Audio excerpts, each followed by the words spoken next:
नमस्ते दोस्तों, आज आप सबके लिए एक नया विषय लेकर आया हूँ। मानिए कोई राजा है और उसकी हत्या हो गई है और हत्या के आरोप में सेनापति और दरबान को पकड़ा गया है क्योंकि परिस्थितियाँ कुछ ऐसी थी कि जनता का और लोगों का सबका शक उन पर जा रहा था। फिर जो मर्डर वेपन है खंजर, उस पर जो पंखा जलने वाला है उसके फिंगरप्रिंट्स मिलते हैं और बाकी जगह आसपास संदिग्ध स्थिति में उसके फिंगरप्रिंट्स और चीज़ें मिलती हैं। तो उसे पकड़ लिया जाता है और बाकी सेनापति और दरबान को छोड़ दिया जाता है। इसी तरह राजा अपने राजकुमार को राजगद्दी पर बिठाना चाह रहा था, उसे ताजपोशी होने वाली थी उसकी।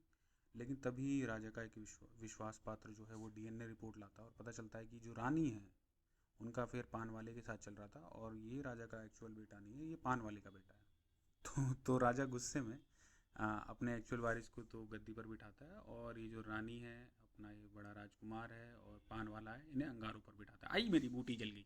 तो इस तरह ये दो घटनाएं हुई। ठीक है।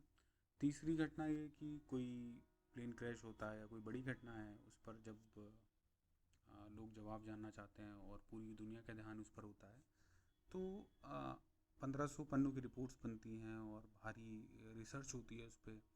लेकिन जैसे जैसे लोग अपने जीवन में व्यस्त होते जाते हैं वो चीज़ें भूल जाते हैं और वो जो 1500 पन्नों की रिपोर्ट होती है वो कहीं बस एक दो बुलेट पॉइंट्स बन जाते हैं और एक तारीख बन जाती है। और इसमें मैं जनता को दोष नहीं दूंगा क्योंकि हर किसी के जीवन में इतनी सारी चीज़ें होती हैं, इतनी सारी घटनाएं होती हैं, इतने लोगों से मिलता है वो, कि हर घटना के 1500 पन्ने याद रखना या रिसर्च करना बहुत मुश्किल है। तो यहाँ मेरे कहने का मतलब ये था कि जो सच है वो कई बार परतों में होता है, लेयर्स में होता है। और जैसे कोई तानाशाह है, वो कई चीज़ें छुपाना चाहेगा। मान लीजिए प्लेन क्रैश उसकी उसकी रिजीम में हुआ और उसकी उसकी गलती से हुआ, तो वो कुछ ऐसे फैक्टर्स को आगे लाएगा जो जिसमें उसकी गलती ना दिखे। तो इसमें क्या होगा कि वो जो चीज़ है वो गई तो एज अ फैक्ट हिस्ट्री में, लेकिन वो एक्चुअल में फैक्ट नहीं थी।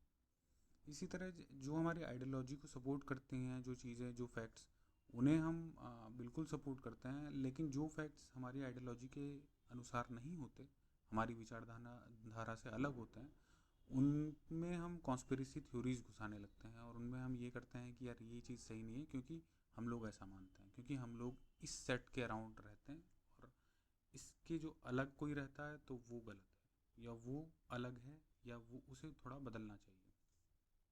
अब मेरा कहना यह है कि ऐसा विकी सिटेशन अप्रोच ना अपनाएं, थोड़ा सा अपना दिमाग लगाएं। और मैं ये भी नहीं कहूँगा कि जब आप रिसर्च कर रहे हो तो 1500 पन्ने पढ़ें हर घटना के, ऐसा संभव भी नहीं है।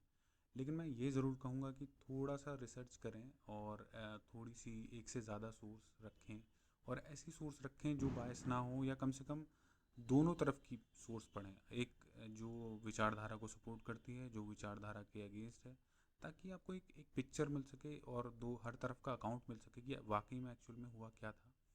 और इन लेयर्स से हम लोग अभी तक तो नहीं आगे बढ़ सकते, लेकिन एक जैसे मैंने आपको ये उदाहरण बताया दो राजा वाले, अगर टेक्नोलॉजी इसी तरह बढ़ती रही तो शायद हम लोग आगे इंसान का दिमाग पढ़ पाएँ, शायद हम लोग ये पढ़ पाएँ कि उसने अपने जीवन में क्या किया और क्या नहीं किया, उसकी कितनी काबिलियत है, तो ये इंटरव्यूज़ और इस सब की ज़रूरत ना पड़े।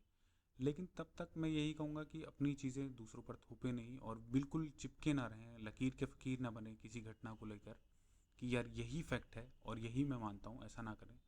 क्योंकि एक चीज़ और है कि कई बार जैसा हम लोग मानते हैं वो हमें समय सिखा देता है कि ये चीज़ सही है, ये चीज़ गलत है, और कई बार हमें थोड़ा समय लगता है सीखने में। तो किसी को आपको लगता है अगर कि कोई व्यक्ति है जो गलत चीज़ें मानता है और या किसी विषय में उसकी जो सोच है वो गलत है, तो उसे समय पर छोड़ दीजिए, समय अपने आप उसे सिखा देगा। हाँ, अब अगर वो अपने अहंकार में, अपनी ईगो में वो चीज़ माने या ना माने वो उसके ऊपर है, लेकिन समय उसे बता देगा कि यार ये चीज़ सही है और ये चीज़ गलत है। मैं हूँ मोहित शर्मा ट्रेंडस्टर। ये पॉडकास्ट सुनने के लिए बहुत बहुत धन्यवाद।